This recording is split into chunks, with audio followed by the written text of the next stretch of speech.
Great. So how do you release your belly and your obliques and your serratus anterior side of the ribs and all that at the wall?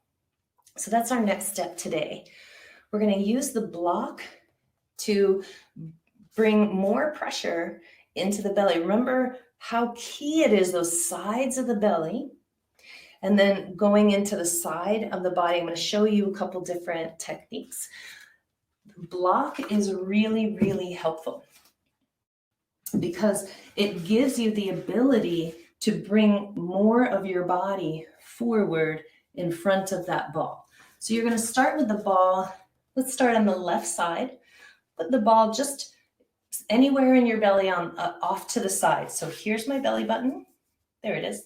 Off to the side. Put the block against the wall. And then now I can start kind of going up and down, bending and straightening the knees. And we can just keep adjusting the ball up and down.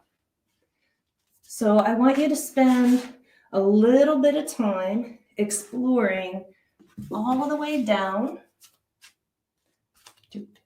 by the pelvis, all the way up along the belly button and up to the rib cage. And when you work at the wall, the closer you stand to the wall, the less pressure, because the less your body weight is leaning into the ball. The further away you stand from the wall, the more pressure. And so when you're doing belly stuff, if you step way back from the wall, you'll have to keep the ball and the block lower. And then you could really sink your body into the ball and go up and down. And then you can also use your belly breathing, right? Using your breath internally to press the tissue into the ball. So you've been going up and down the sides. And now we're going to start getting into the obliques. So you could be going side to side, up and down. And then now we want to get the ball in between the top of the hip and the lower rib. So we're going to keep spinning around. And I'm going to take this left arm up so it's out of the way. And then, now remember when we did this on the floor, we did a tilt and a tuck. Well, here we can just do a little twist. Get the ball in between the top rim of the pelvis and the lowest rib and do a little twist side to side. Little twist.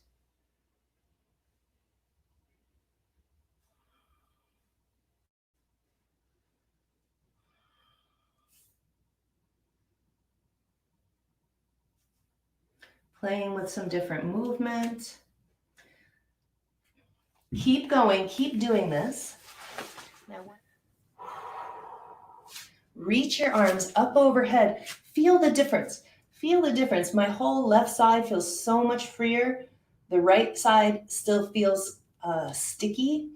And I feel like my left arm is reaching up. It is. It's about an inch higher than my right fingertips. So now we're going to stretch open this whole side. Take your right hand to the wall. Step your body away from the wall. And then step the right foot in a little closer. So your feet are a little bit wide. Bow over toward the wall and you can bend that right knee so that you can get both sets of fingers on the wall. Push over and take a big breath. Great. And then come up. Now we're going to release that right side belly with the ball, the soft ball on the block at the wall. So belly button's in the center, ball is off to the side. We're going to spend 1 minute or so up and down the side, those thick lines of connective tissue. Go ahead and get started. Get that ball on the wall. Get the ball on the block on the wall. And then maybe you're going up and down. You just keep adjusting your ball and your block. Remember that if you want more pressure, you step further back away from the wall, you could just sink your whole body weight there and go a little bit side to side. This is a great, excellent practice if you're pregnant and just not sinking too deeply, and you don't sink into the center. That's all. You want to do the sides.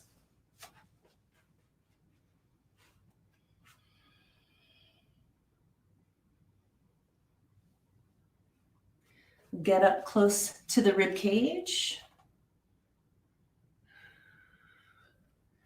My right side feels a little stickier and a little more tender around the ribs because my right hip likes to sit higher. So this space gets a little smaller on this side.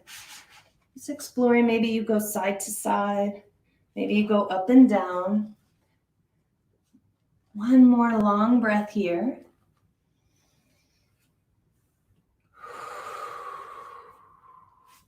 And then we're going to turn and get that soft ball in between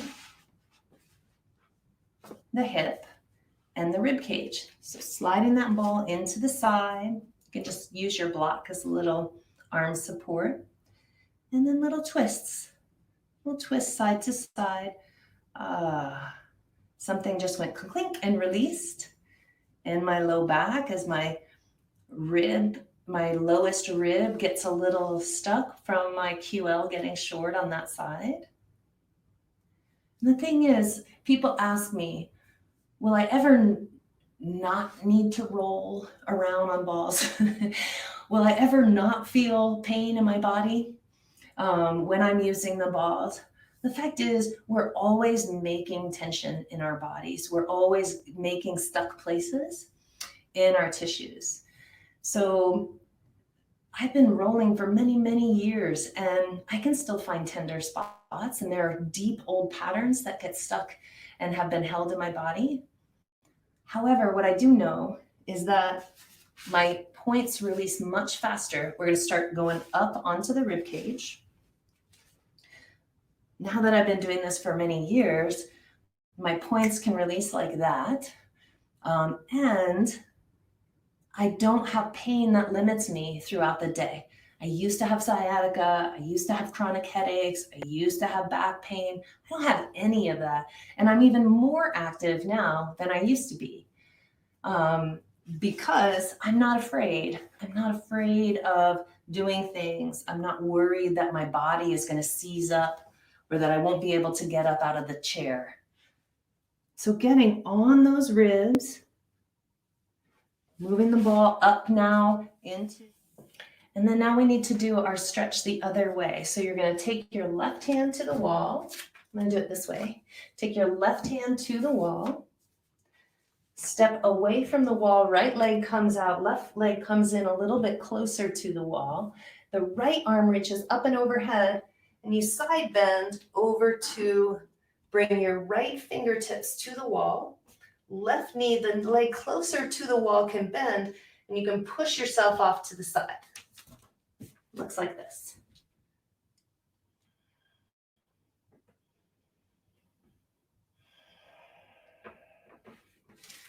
And then come up to stand.